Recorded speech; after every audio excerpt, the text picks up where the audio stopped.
राधे राधे भगवान जी। दादा भगवान, गीता भगवान, अम्मा जी को कोटि कोटि नमन है। गुरु भगवान के कोटि कोटि शुक्राने हैं। सभी संतों को, सभी भक्तों को हमारा दंडवत प्रणाम है। प्रेमियों को हमारा नमन है। और सभी लोग जो इस सत्संग के कार्य में सहयोग दे रहे हैं और हमारी गूगल मीट को सब तक पहुंचाने में सेवा कार्य कर रहे हैं, उन सबके भी बहुत शुक्राने हैं, सबको वंदन है। कोई भी गुरु का कार्य होता है तो उसमें पूरी टीम वर्क होती है, तो पूरी टीम के शुक्राने हैं, सबके शुक्राने, पूरी प्रकृति के शुक्राने। शुक्राने मानने से शिकायतें खत्म हो जाती हैं। तो हर समय गुरु कहते हैं शुक्रानों में रहें, be in the attitude of gratitude. हर समय शुक्राने मानते रहें, शुक्राने शुक्राने शुक्राने शुक्राने। भगवान की बहुत कृपा है, भगवान के बहुत शुक्राने, भगवान ने बहुत अच्छे से रखा है। देखिए, पूरी तरह तो एक राजा की भी सब चीज़ें पूरी नहीं होती, तो पूरी मन की किसी की भी नहीं होती दुनिया में। तो हर एक के जीवन में कुछ अनुकूल प्रतिकूल परिस्थितियां होती हैं, तो उसमें हमें सम और शांत रहना आना चाहिए। अब जैसे इतना त्यौहार गया, अभी सबने खुशियां मनाई, सबने खूब दिवाली गिफ्ट दिए, सबको बहुत अच्छा लगा। गुरु भगवान ने बस स्पेशल दिवाली मनवाई सबकी। खाली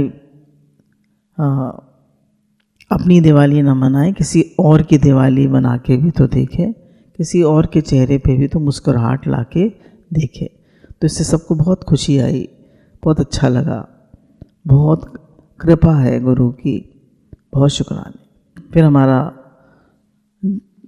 कल से वही जीवनचर्या चालू हो जाएगी। तो इसमें हम ध्यान रखें कि हमारा जीवन जो है वो परमात्मा प्राप्ति के लिए है, हमारा जीवन भगवान के लिए है। तो हर चीज़ में हमें भगवान याद रहे। जैसे हम मंदिर में पहले मंदिर के दर्शन करते हैं, फिर परिक्रमा करते हैं। तो जब परिक्रमा करते हैं तो सेंटर जो है वो भगवान रहते हैं। तो ऐसे ही ये सारा संसार जो है ये भगवान के अराउंड ही घूम रहा है। सब कुछ भगवान से ही चल रहा है, उन्हीं के अराउंड घूम रहा है, सब कुछ वही है। तो हम भी परिक्रमा कर रहे हैं, भगवान हमारे सेंटर में रहे, हम उन्हें न भूलें। हमारी एक भानमुक्ता होती है, एक अंतर्मुक्ता होती है। तो हमारी अंतर्मुक्ता बनी रहे। अंतर्मुक्ता क्या है? हे भगवान, बराबर ये भाव बना रहे, हे नाथ आपको भूलो नहीं, हे नाथ मैं आपका हूँ, आप मेरे हैं, हे नाथ हर समय आपकी स्मृति बनी रहे। जब हम ये जानते हैं कि संसार भगवान की मर्जी से चल रहा है, तो अपने कर्म में हम सावधान रहते हैं और होने में प्रसन्न। देखिए, हम गलती करें और फिर कहें भगवान की मर्जी से हो रहा है तो गलत है। तभी कहा करने में सावधान, होने में प्रसन्न। तो करने में बराबर सावधान रहे और जो हो रहा है उसमें प्रसन्न रहे कि सब भगवान की मर्जी से हो रहा है। अपनी तरफ से हम किसी को दुख न दें, किसी को शिकायत का मौका न दें। भाई, हम किसी का भला नहीं कर सकते तो किसी को दुख भी तो न दें, किसी के लिए गलत भाव भी तो न रखें। सबके लिए शुद्ध भाव, सबके लिए भगवत भाव। सब रूप में भगवान है, सब रूप में भगवान। बोले ये सबसे बड़ा साधन। नदी, पहाड़, पेड़, वृक्ष, सब जीव जंतु, सब प्राणी, सब भगवान बन गए। हे भगवान। तो अगर ये हमारी वृत्ति बनी रहती है तो हम बराबर अंतर्मुखी रहते हैं। याद रखें इस बात को, अंतर्मुखी सदा सुखी, बाहरमुखी सदा दुखी। अंतर्मुखता क्या है? चेतनता में आना, परमात्मा को याद रखना। और बाहरमुखता क्या है? जड़ता में आना। चीज़ें, लोगों की बातें, तरह तरह की बातें, तरह तरह के लोग, सब बातें सुनना, इसकी बात करना, उसकी बात करना, जड़ चीज़ों में ज़्यादा मन होना, ये सब जड़ता है। ये हमें बाहरमुखी करती है। भगवान को याद करना, उनके शुक्राने मानना, और जो सेवा आई है भगवान कृष्ण अर्पण करके उसको करते जाइए। भगवान आपके लिए हो रही है, आप करा रहे हैं, आपके लिए हो रही है, आप कराने वाले। हे मेरे प्रभु जी, ये दुनिया आपकी है, आप सब कर्म कराते हैं, आपके लिए सब कर्म होते हैं और आपके निमित्त ही सब कुछ है। यहाँ मेरा अपना कुछ नहीं है। एक दिन खाली हाथ आया था, एक दिन खाली हाथ चला जाऊंगा, मेरा यहाँ क्या है। तो गुरु यहाँ कह रहे हैं अनुकूलता प्रतिकूलता से राजी नाराज होना गलती है। अनुकूलता प्रतिकूलता में राजी होना नाराज होना गलती है। अनुकूलता प्रतिकूलता विचलित करने के लिए नहीं आती, प्रत्युत अचल बनाने के लिए आती है। बोले जब भी जीवन में कोई प्रतिकूलता आती है तो हम कहते हैं ऐसे मेरे साथ ये क्यों करता है, ऐसे वो मेरे साथ क्यों करता है। तो कह रहे हैं ये हमें और स्ट्रांग बनाने के लिए आती है। बोले प्रतिकूल लोगों के भी शुक्राने माने, उनके क्यों शुक्राने माने? उनके शुक्राने इसलिए माने कि वो ना होते तो हमें स्ट्रांग कैसे बनते हम। हमें पता कैसे चलता कि हमारे अंदर कितनी स्ट्रेंथ आ रही है। तो वो लोग हमें स्ट्रांग बना रहे हैं, वो हमें और स्ट्रेंथ दे रहे हैं और शक्तिशाली बना रहे हैं और हमें सिखा रहे हैं कि समत योग उच्चते, समता में रहना सीखो। तो अगर हम भगवान से प्रेम करना चाहते हैं तो जीवन में समता रहना बहुत ज़रूरी है। क्यों? हर समय कुछ ना कुछ बात होती रहती है, तो हर समय हमारी विषमता बनी रहेगी, up down up down up down up down. तो भगवान में मन कैसे लगेगा? सम और शांत कब रहेंगे? तो गुरु कहते हैं कि प्रतिकूलता आती है हमें स्ट्रांग बनाने के लिए, समता में स्थित करने के लिए, हमें विचलित करने के लिए नहीं आती। अनुकूलता प्रतिकूलता से विचलित होते हैं, ये हाँ पाप है। कह रहे हैं अगर हम अनुकूलता प्रतिकूलता में सुखी दुखी होते हैं, विचलित होते हैं, शिकवे शिकायत करते हैं, परेशान होते हैं, तो ये हमारा पाप है। पाप है मतलब अपने आप को भूल गए, भगवान को भूल गए, परिस्थिति को देखा पर परिस्थिति भेजने वाले को नहीं देखा, है ना। परिस्थिति में हमारी ध्यान परिस्थिति में चला जाता है, पर ये पर स्थिति हमारी स्थिति बनाने के लिए आई है और हमारी दृष्टि भगवान पर नहीं है, हमारी दृष्टि हालतों पे, परिस्थिति पे। तभी तो हम सुखी दुखी होते हैं। जीवन में बीमारी आ जाती है, प्रॉफिट लॉस हो जाता है, सुख दुख आ जाते हैं, बहुत सारे कर्म आ जाते हैं, बहुत सारी बातें आ जाती हैं। तो सब में सम और शांत रहें, भगवत भाव रखें, शुक्राने माने। यानी गीता का उपदेश समता का है। गीता का उपदेश किसका है? समता में रहो। भगवान हर परिस्थिति में सम और शांत रहे। कितना भी बड़ा युद्ध आया, कितनी भी कारण परिस्थिति आए, भगवान ने दिखाया देखो मैं कैसे सम और शांत हूँ, कैसे मुस्कुरा रहा हूँ, कैसे हर परिस्थिति को हैंडल कर रहा हूँ। राम जी के जीवन से देखिए, राज्य मिलने वाला था और वनवास मिल गया, कैसे सम और शांत है। वो देख रहे हैं कि हर परिस्थिति में तुम्हारे उद्धार छिपा हुआ है। तो अपना उद्धार देखो, अपना लर्निंग लेसन देखो। खाली परिस्थिति को मत देखो, अपनी तरफ देखो, भगवान की तरफ देखो। परिस्थिति क्या सिखा रही है ये देखो। What is the lesson? जो राजी नाराज होता है वह साधु नहीं स्वादु है। कह रहे हैं जो राजी नाराज होता है वह साधु नहीं, वो स्वादु है। वो हर बात में गुस्सा होता है, नाराज हो जाता है, विचलित हो जाता है, रिएक्ट कर जाता है, दुखी सुखी हो जाता है, ऐसा क्यों, वैसा क्यों, ये क्यों, वो क्यों। तो कह रहे हैं वो साधु नहीं है, वो स्वादु है। स्वादु मतलब मेरे हिसाब से हो, मेरे मन की हो, मेरी चले। तो हम पूरा अपने मन के अधीन हैं। तो जितना जितना हमारा भगवान से प्रेम होगा, साधन होगा, नाम जप होगा, उतने उतने हम शांत होते जाएंगे।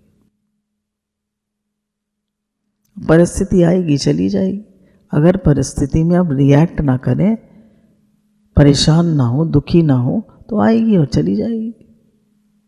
कोई कुछ कह रहा है आपको, तो आप शांत रहिए, सम रहिए, उसकी बात को समझिए और कहिए ठीक है, तो बात गुजर गई। उसमें आप लड़िए, झगड़िए, रिएक्ट करिए तो बात बहुत बढ़ जाएगी। तो गुरु कहते हैं हाँ जी हाँ कहना सीखो, हाँ जी हाँ कहिए, सुख से रहिए। तो जो हाँ जी हाँ करते हैं वो सुख से रहते हैं अपना, और जो हर बात में अपनी चलाते हैं, अपना मन रखते हैं, तो दुखी सुखी होते रहते हैं। युद्ध जैसी परिस्थिति में समता रखना गीता का योग है। यानी युद्ध जैसी परिस्थिति में समता रखना गीता का योग है। अब युद्ध जैसी परिस्थिति में भी भगवान ने सम रहना सिखा दिया अर्जुन को कि सम रहो। अब युद्ध से भयंकर परिस्थिति तो नहीं है हमारे घर में, या है? थोड़ी बहुत परेशान बातें आती हैं, सभी के घर में आती हैं। ऐसा नहीं है आपके घर में आती हैं, सभी के घर में आती हैं। तो क्या करें? सम और शांत रहे, शुक्राना मानते रहे कि भगवान हमसे भी कितने दुखी और परेशान लोग हैं। कितने लोगों को खाने पीने को नहीं है, कितने लोगों को ओढ़ने बिछाने को नहीं है, कितने लोग बीमार पड़े हैं, हॉस्पिटल्स भरे पड़े हैं, कितनी दिक्कतें हैं लोगों को। हमको हमारे पास बस क्या है? छोटी मोटी बातें, हमारी ईगो प्रॉब्लम, हमारी इच्छा अहंकार की प्रॉब्लम, और क्या है? और तो कोई दुख नहीं है। तो हमें हर बात में सम और शांत रहना है, खूब शुक्राना मानना है और भगवान की तरफ बढ़ते जाना है। अगर सम और शांत नहीं रहेंगे, हर परिस्थिति में विक्षेपित होंगे, दोष दृष्टि करेंगे, तो हमारी समता कभी नहीं बनी रहेगी। तो किसी से भी राग द्वेष ना करें, किसी में दोष दृष्टि ना करें। सब अपने अपने स्वभाव के अनुसार चल रहे हैं। आपको कोई बात कहनी है, आप प्रेम से कह दीजिए बिना राग द्वेष के, उसके सामने अपनी बात रख दीजिए, वो मान ले वेरी गुड, न माने तो भगवान की मर्जी। मैं साधक हूँ और मेरे को भगवान की तरफ चलना है, ये भाव साधक में स्थायी होता। अब देखिए, हम सब लोग साधक हैं। हमें अपनी अहमता बदलनी चाहिए कि मैं गृहस्थी हूँ, मैं माँ हूँ, मैं ये हूँ, मैं वो नहीं, मैं साधक हूँ। गुरु कहते हैं अपनी अहमता बदलो। साधक क्या करता है? साधन करता है। तो हम सब साधक हैं, आप सब भी साधक हैं, हम सब भी साधक हैं। तो कहने साधक का क्या काम है कि मुझे परमात्मा की तरफ चलना है, ये भाव साधक में स्थायी होना चाहिए, पक्का होना चाहिए कि मुझे भगवान की तरफ चलना है, भगवान ही मेरा लक्ष्य है, भगवान ही मेरी मंजिल है, मुझे भगवान की तरफ चलना है। साधन और असाधन, अच्छाई और बुराई तो सब में रहती है, पर साधक वही होता है जिसमें असाधन नहीं रहता। कहना साधन असाधन, अच्छाई बुराई तो सब में रहती है, पर साधक कौन होता है? इसमें असाधन नहीं होता, वो असाधन नहीं करता। असाधन मतलब दोष दृष्टि करना, अहंकार करना, ज़्यादा इच्छाएं करना, बहुत ज़्यादा जड़ चीज़ों की तरफ आकर्षण होना, ये सब असाधन है। ज़्यादा पिक्चरें देखना, ज़्यादा हंसी मजाक करना। से कहा हरि भजन में ये पांचों न सुहात, विषय भोग, निद्रा, हंसी, जगत प्रीत और बहुबात। विषय भोग, निद्रा, हंसी, विषय भोग और बहुबात। तो ये उसको ज़्यादा सुहाते नहीं है। तो विषय भोग ये सब असाधन है ना। विषय भोगों में ज़्यादा नहीं घुसना। 5 विषय, शब्द, स्पर्श, रूप, रस, गंध, इनमें ज़्यादा हमारी आसक्ति ना हो, प्रीति ना हो। ठीक है, जो मिल गया प्रसाद है, जो हो गया वो ठीक है, पर ज़्यादा इच्छाएं करना है, ऐसा नहीं, ऐसा चाहिए, अब ये चाहिए, आज ये खाना है, आज वो खाना है, नहीं, आज ये पहनना है, आज ये ओढ़ना है, आज यहाँ जाना है, आज वहाँ जाना है। Be simple. तो असाधन नहीं होना है। विषय भोग सबसे पहले आए, शब्द स्पर्श, मुझसे कोई बुरी तरह ना बोले, कोई मेरा अपमान ना करे, अरे कर रहा है करने दीजिए, भगवान की मर्ज़ी से हो रहा है, आप सहन करिए, आप स्ट्रांग बनिए। शब्द स्पर्श, मेरे वाला मेरे पास रहे, रूप, मैं कैसा दिख रहा हूँ, ऐसे टेढ़े मेढ़े होकर देखेंगे, क्या करना है? अगर अच्छे भी दिख रहे हैं तो क्या, कितनी देर के लिए, फिर कपड़े पहन के रात को सो जाएंगे, फिर दूसरे चाहिए। तो इन सब चीज़ों में कम मन, रूप रस, खाने पीने में भी ज़्यादा मन, विषय भोग, निद्रा भी जितनी मिल गई उसका शुक्राना, हंसी, बहुत हंसना, हंसी मजाक करना, ये सब हमें भगवान को भुला देता है। बहुबात, बहुत ज़्यादा बातें करना और जगत प्रीत, बोला ये सब असाधन है, ये हमें भगवान से दूर करते हैं। जड़ता की तरफ चलना, जड़ की तरफ जितना आकर्षण है उतना ही असाधन है। और कह रहे जड़ में जितना आकर्षण है, जड़ क्या है? संसार जड़ है। तो संसार में जितना आकर्षण है उतना ही जड़ता की तरफ हमारा, उतना ही असाधन है। जड़ बताया संसार, जैसे ज़्यादा खाने में मन होना, ज़्यादा पहनने में मन होना, ज़्यादा अपने रूप में मन होना, ये सब जड़ है। खूब बड़ा पे पैकेज हो, खूब बड़ा घर हो, खूब चीज़ें हो, खूब सुख हो, खूब आराम हो, खूब भोग हो, तो क्या करोगे? जितना सुख मानिए उतना भया रोग। तो जड़ता की तरफ जितना आकर्षण है उतना ही असाधन है, जितना असाधन है उतनी ही साधन में कमी है। कह रहे जितना आपके जीवन में असाधन है, जड़ता में मन है आपका, भोगों में मन है, चीज़ों में मन है, तो उतना ही आपके जीवन में असाधन है और साधन की कमी है। साधन क्या है? हर समय भगवत भाव रखना, हर समय निष्काम भाव रखना, भजन करते रहना, भगवान को याद रखना, अंतर्मुखी रहना, हर कर्म भगवान के लिए करना, है ना? जो बातें बताई जाती हैं, भगवान से अपनापन करना, हे नाथ मैं आपका हूँ, आप मेरे, बार बार उन्हें याद करते रहना, सब साधन। कैसी भी भगवान की स्मृति बनी रहे। यानी जितना असाधन है उतनी साधन में कमी है। हमें योगी होना है, भोगी नहीं। तो हमें क्या होना है? योगी होना है, भोगी नहीं। तो हम अपने से पूछें, हम योगी हैं कि हम भोगी हैं? अगर हम योगी हैं तो हमें हर समय हमारी समता, समत योग उच्चते, हमारी समता बनी रहेगी। और दूसरा योग क्या है? भगवान से प्लस, भगवान से कनेक्शन। तो एक हमारी याद भगवान की बनी रहनी चाहिए कि मैं किसका हूँ? भगवान का हूँ। ये स्मृति बनी रहनी चाहिए। योग क्या है? कि मैं भगवान का हूँ, भगवान मेरे हैं। तो भगवान की याद, जैसे एक माँ को अपने बच्चे की याद हमेशा बनी रहती है। छोटा बच्चा रोएगा तो भूख लगी होगी तो माँ भागेगी। जो अच्छी माँ होगी, जो ऐसी माँ होगी, वो ध्यान नहीं देगी, कहीं थोड़ी देर होने दो। तो योगी मतलब जिसका कनेक्शन भगवान से बना हुआ है, उसको याद है कि मैं भगवान का हूँ और ये संसार रहने वाला नहीं है। एक दिन मैंने कितना भी किया सबके लिए, एक दिन तो सब छूट गए, सब छूट जाएगा। एक दिन जितना भी मैंने किया वो सब नहीं में चला जाएगा।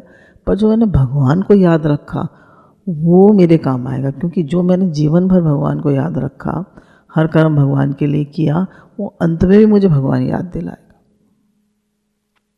और जीवन भर मैंने संसार के लिए किया और अपना मान के किया तो मुझे वो अपने वाले याद आएंगे, है ना? देखिए, केवल भाव का ही तो फर्क है। अगर हम अपना मान के करेंगे तो हमें अपने वाले याद आएंगे, और भगवान का मान के करेंगे तो भगवान याद आएंगे। अपना मान के करेंगे तो असाधन हो गया, और भगवान का मान के कर रहे तो साधन हो गया। तो हमें योगी होना है, भोगी नहीं होना। भोगी मतलब eat drink and B Mary, ये नहीं। हमें तो भगवान को याद रखना है और अपने लाइफस्टाइल को सिंपल रखना है। एक्सपेक्टेशंस लोगों से कम रखनी है, जितना हमसे हो सके उतना कम करें, और अपने जीवन को बहुत ही नियमित संयमित लाइफस्टाइल बनाएं, और ऐसा लाइफस्टाइल बनाएं जिसमें हमें भगवान की स्मृति हर समय बनी रहे। और कर्म करने से पहले, कर्म के बीच में, कर्म के बाद में बार बार भगवान को याद करते रहें, हे नाथ सब आपका है, सब आपके लिए हो रहा है, सब आप करा रहे हैं। यहाँ मेरा कुछ नहीं है, ना मैं कुछ साथ लाया था, ना ले जाऊंगा, यहाँ सब कुछ आपका है। और हे नाथ, आपकी स्मृति आप ही बना सकते हैं और कोई नहीं बना सकता। जो भोग और आराम में लगे हैं वे सत्संगी नहीं है। कह रहे जो भोग और आराम में लगे हैं, खूब खाने पीने में, खूब बॉडी बनाने में, और खूब बढ़िया, बहुत से बच्चे हैं वो काफ़ी खूब अंडे खाते हैं, 8-8 10-10 अंडे, खूब केले, और खूब बॉडी बनानी है, ये करना है वो करना है। तो बोले वो भोगी हैं, सत्संगी नहीं है। सत्संगी जो होता है वो ठीक ठीक, हर चीज़ में ठीक ठीक मध्यम मार्ग से चलता है। उसका ध्यान भगवान की तरफ है, भोग की तरफ नहीं है। उसका ध्यान योग की तरफ है। तो हमें अपने आप हम सब लोग अपने आप डिसाइड करें कि हम साधक हैं कि हम भोगी हैं। हम साधक हैं कि हम भोगी हैं, हम अपने आप समझें। अगर हम साधक हैं तो सब काम भगवान के लिए कर रहे हैं, भगवान याद है, और हमारे जीवन में समता बनी रहनी चाहिए। फिर देखिए हमारा और मापदंड है, हमारा एक मापदंड और है, काम क्रोध आदि विकार पहले की अपेक्षा कम आए, देरी से आए और थोड़ी देर ठहरे। अगर ये ना हो तो समझो कि असली सत्संग नहीं मिला। कहने काम क्रोध आदि विकार पहले की अपेक्षा कम आए, देरी से आए, थोड़ी देर ठहरे। काम और क्रोध, इच्छा और क्रोध, अगर ये देरी से आए, पहले सबसे पहले कम आए। पहले मैं 10 बार क्रोध करता था, 10 बार कामना होती थी, अब कम होती है, 2-4 बार ही होती है। और देरी से आए, कोई क्रोध आने के कारण आ गया, मतलब वही चीज़ रिपीटेडली हो जा रही है, तो आपको थोड़ा सा क्रोध आ गया और अपने बात कह दी, तो बहुत आपने सहन किया, तब आपने अपनी बात रखी। तो देरी से आए ना, और थोड़ी देर ठहरे, तो अपनी बात आपने कह दी, बात खत्म हो गई। तो कम देर ठहरे। तो कह रहे हैं अगर ऐसा नहीं है तो आपको बार बार क्रोध आता है, जितना पहले ठहरता था उतना ही अब ठहरता है, जैसे आप पहले थे आप वैसे ही हैं। तो कह रहे हैं अगर ऐसा है तो आपको असली सत्संग नहीं मिला, आप सत्संगी नहीं हुए। अगर हम सत्संगी हैं तो हमारे काम और क्रोध कम होते जाने चाहिए, हमारे मन में आनंद, शांति, प्रेम बढ़ता जाना चाहिए, हमारा भगवान की तरफ ध्यान बढ़ते जाना चाहिए। बार बार भगवान से प्रार्थना होनी चाहिए कि हे नाथ, हर समय आप याद रहें, तभी आप जीवन के अंत में याद आएंगे, क्योंकि मनुष्य का अभ्यास है, जीवन भर उसने अगर भगवान को याद रखा होगा तभी अंत में याद आएंगे, ये तो नहीं आएंगे।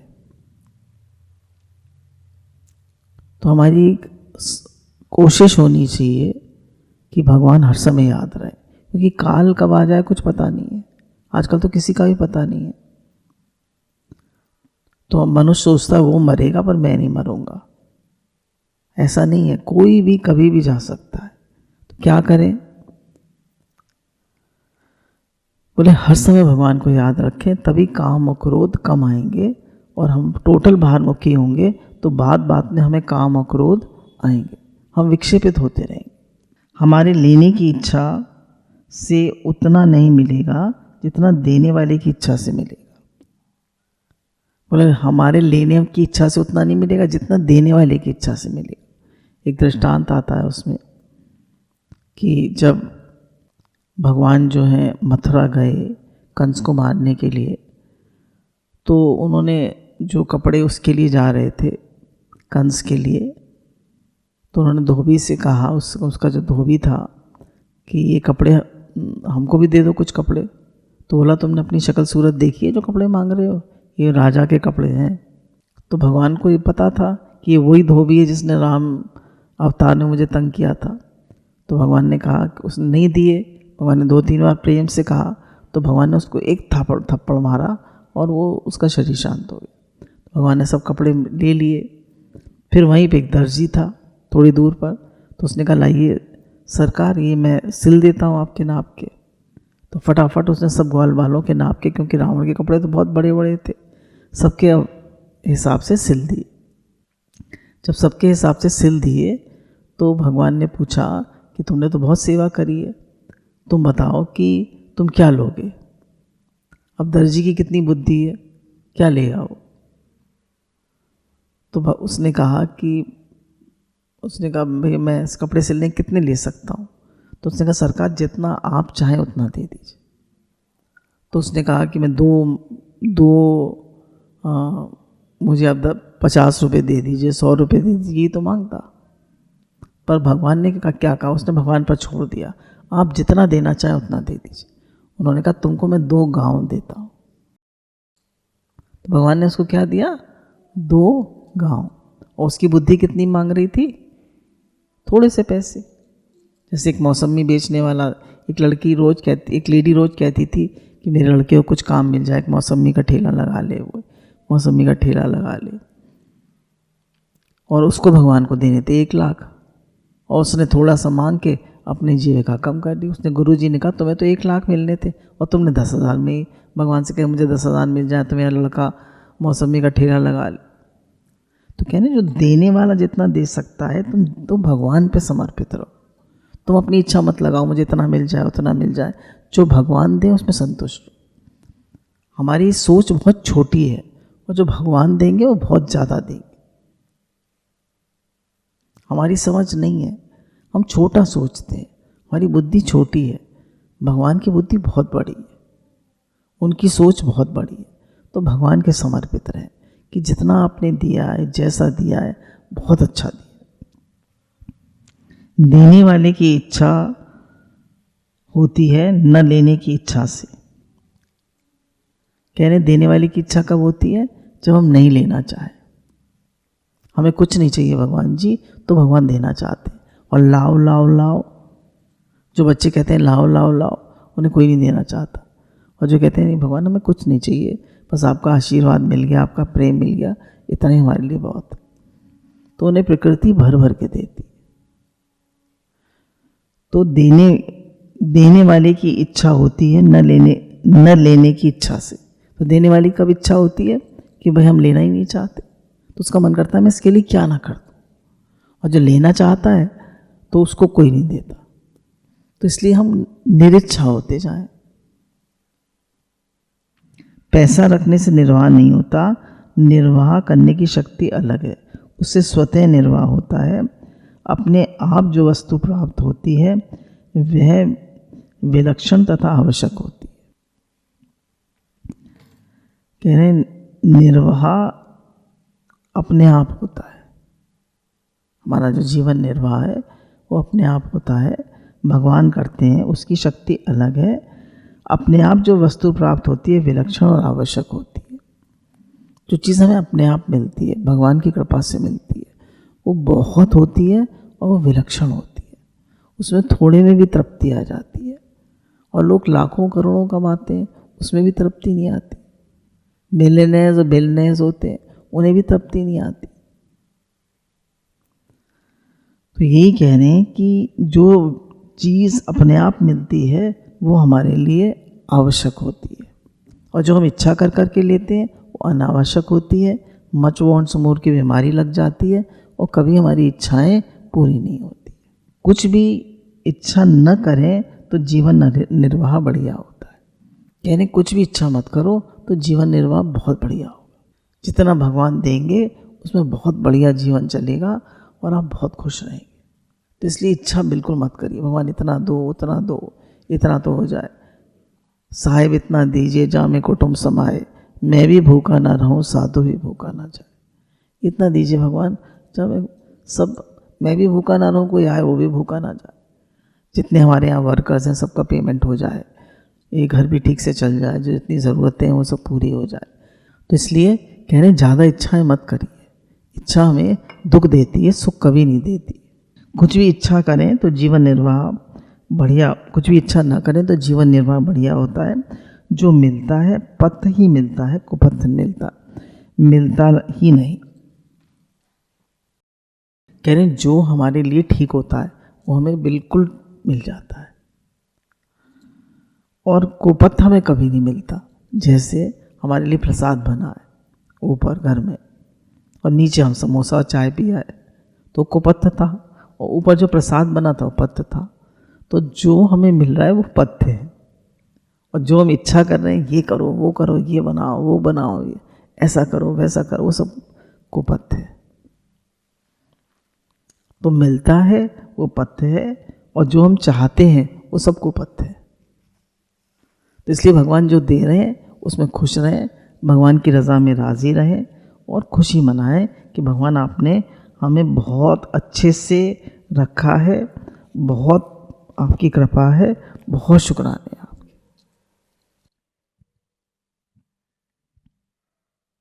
बहुत कृपा फील करें भगवान की, हर समय कृपा फील करते रहें, हर समय शुक्राना मानते रहें। आकाश वायु अग्नि पृथ्वी तारे नक्षत्र वृक्ष लता जलचर नभचर थलचर नदियाँ समुद्र आदि सभी भगवान के स्वरूप हैं। एक भगवान के सिवाय कुछ है ही नहीं, सब विराट भगवान के रूप हैं। जिधर दृष्टि पड़े वहाँ भगवान देखो, ये बहुत बढ़िया साधन। यानी सबसे बढ़िया साधन क्या है? सब में भगवान देखो। अम्मा जी ने तो रट लगा ली थी, है ही भगवान है ही भगवान है ही भगवान। वो ज़्यादा कर्मों के चक्कर में नहीं पड़ते थे, उन्होंने तो अपना रट लगा ली थी, है ही भगवान है ही भगवान है ही भगवान है ही भगवान। ऐसे हम भी रट लगा लें, है ही भगवान है ही भगवान है ही भगवान।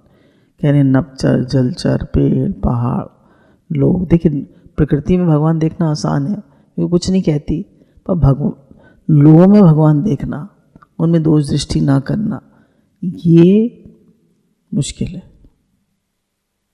पर धीरे धीरे हम नेचर बनाएं कि सब रूप में है ही भगवान। तो कहने की सबसे बढ़िया साधन है। पहले क्या कहा कि जो हो रहा है उसमें प्रसन्न रहें, साधन करें असाधन ना करें।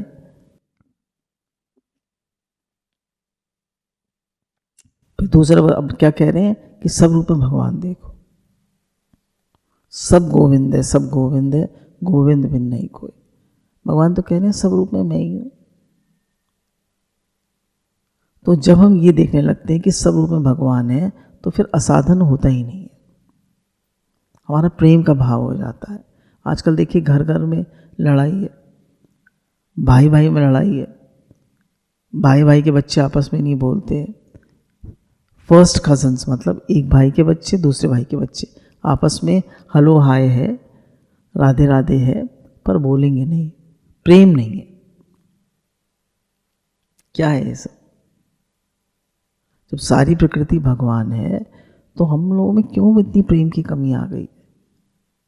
क्यों इतनी कंपैरिजन जेलेसी आ गई है? क्यों हमारे मन में खुशी नहीं है? क्यों हम सबकी उन्नति देख के चिढ़ते हैं? सबको मिले तेरी बख्शीश है, सबको मिले तेरी रहमत है, सब खुश रहे, सब आगे बढ़े, सब उन्नति करें, सब प्रेम में रहे। तो कहने सब रूप में भगवान देखिए, ये सबसे बढ़िया साधन, भगवान से बढ़िया साधन और कोई नहीं है, सब में भगवान देखना। मेरा कुछ नहीं है, मुझे कुछ नहीं चाहिए, ये हमारा स्वरूप है।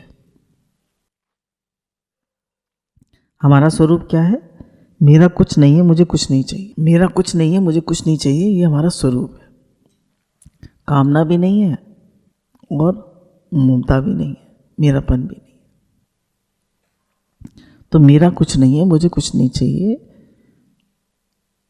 तो ये हमारा स्वरूप है। कामना भी नहीं है, ममता भी नहीं है। ममता मतलब मेरापन।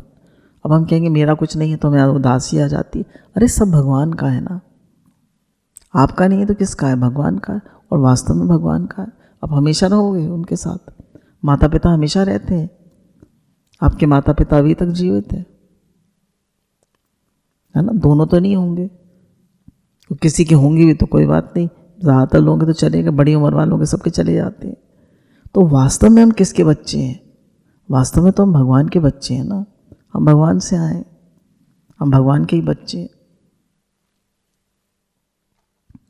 तो कह रहे हैं मेरा कुछ नहीं है, मुझे कुछ नहीं चाहिए, ये हमारा ममता और कामना रहित स्वरूप है। सुषुप्ति का सुख तो परतंत्रता पूर्वक होता है, पर जागृत में ममता और कामना का त्याग कर दें तो हमें स्वतंत्रता पूर्वक तथा निरंतर रहने वाला सुख मिल जाए। अब कह रहे हैं अगर हम ये जो हमें कुछ नहीं चाहिए, मेरा कुछ नहीं है, ये जो हमारा ममता और कामना रहित स्वरूप है, ये हमें जो सुषुप्ति में सुख मिलता है उसके बराबर है। नींद चाहिए ना, मुझे नींद चाहिए, नींद चाहिए, नींद के बिना मैं नहीं रह सकता। मैं सो नहीं पाया, कितना परेशान होता है आदमी। तो कह रहे हैं अगर उसमें ये वाली भावना आ जाए कि मेरा कुछ नहीं है, मुझे कुछ नहीं चाहिए, तो उसको वही सुख पूरे टाइम मिलेगा जो उसको निद्रा में मिलता है। तो हमें क्यों हमारा मन परेशान रहता है? मेरे वाले की वजह से और कामना की वजह से। कामना क्या है? मेरे मन की हो। ये नहीं मुझे बड़ी बड़ी चीज़ें चाहिए, यही कामना है। मेरे मन की हो, यही कामना है। तो मुझे कुछ नहीं चाहिए, मेरा कुछ नहीं है, कह रहे हैं इससे आपको बहुत हर समय आपका मन शांत रहेगा। सुषुप्ति में क्या होता है? हमारा सबसे संबंध विच्छेद हो जाता है ना, जगत से संबंध विच्छेद हो जाता है, हम आराम से सो जाते हैं।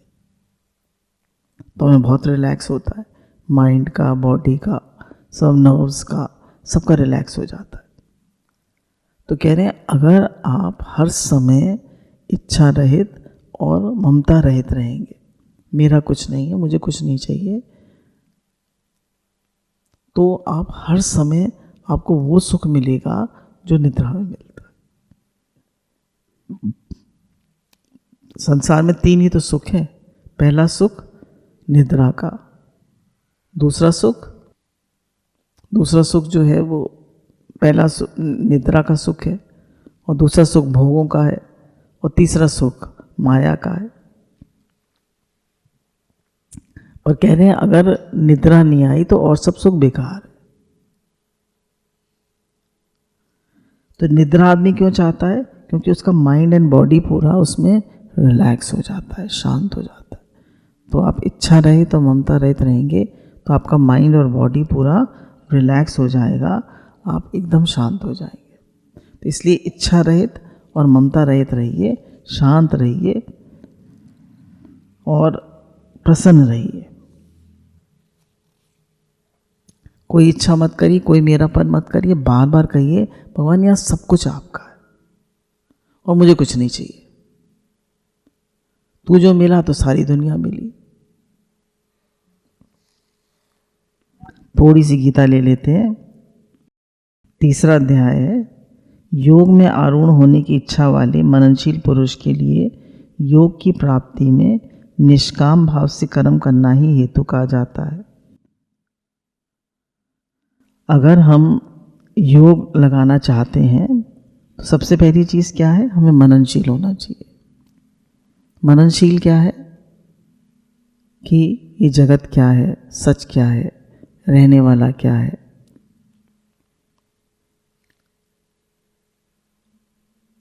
आखिर में क्या साथ ले जाऊंगा, क्या साथ लाया था, what is the ultimate truth. ये मननशील होना है। तो मननशील पुरुष के लिए तो कह रहे हैं, अगर योग लगाना चाहते हो, भगवान को हर समय याद रखना चाहते हो, तो मननशील होना चाहिए, विचार करना चाहिए मैं सच क्या है, रहने वाला क्या है, आखिर मेरे क्या काम आएगा। अगर सब कुछ मैंने किया और भगवान को याद नहीं रखा तो अंत में मेरे साथ क्या जाएगा। विचार करना चाहिए कि मननशील पुरुष के लिए योग की प्राप्ति में निष्काम भाव से कर्म करना ही हेतु कहा जाता है। और उसके लिए क्या हेतु कहा जाता है कि वो निष्काम भाव से कर्म करे। अब योग लगाना चाहते हैं तो निष्काम भाव से अपने कर्मों को करें। कोशिश ये करें कि सब काम भगवान आपका है, आप करा रहे, मुझे कुछ नहीं चाहिए, आप जो दे देंगे वो प्रसाद है ना, और भगवान सब करा देते। और योगारूढ़ हो जाने पर योगारूढ़ पुरुष के लिए जो सर्व संकल्पों का अभाव है वही कल्याण में हेतु कहा जाता है। कहने आपका योग लग गया, आपका भगवान ने मन लग, आपका योग लग रहा है, तो आप सब संकल्प विकल्प का त्याग कर दीजिए। ऐसा हो ऐसा ना हो इसका त्याग कर दीजिए। जैसे भगवान कराए, जैसे भगवान कराए। आज दिन तक भगवान ने सब काम कराए ना, आगे भी वो करा देंगे। तो मुझे ज़्यादा संकल्प विकल्प नहीं करना है, मुझे ज़्यादा नहीं सोचना है। Thinking is not my real nature. सोचना मेरा धर्म नहीं है। आज दिन तक सब काम भगवान ने कराए, आगे भी वही करा रहे हैं और आगे भी वही कराएंगे। मुझे तो कुछ भी नहीं सोचना, मुझे तो शांत रहना है और जो सेवा सामने आई है वो करते जाना है। अपना आग्रह नहीं रखना, अपनी कोई इच्छा नहीं रखनी। भगवान जैसे चलाएं, जैसे रखें। जितने हम समर्पित होते हैं उतने हमारे संकल्प विकल्प कम चलते हैं। इसमें 3 चीज़ें हैं। निष्काम भाव से कर्म करना, पहले तो मननशील होता है, निष्काम भाव से कर्म करता है और सर्व संकल्पों का अभाव, वही कल्याण का हेतु है, वही हमारे कल्याण का हेतु है। गुरु भगवान के अनंत अनंत शुक्राने।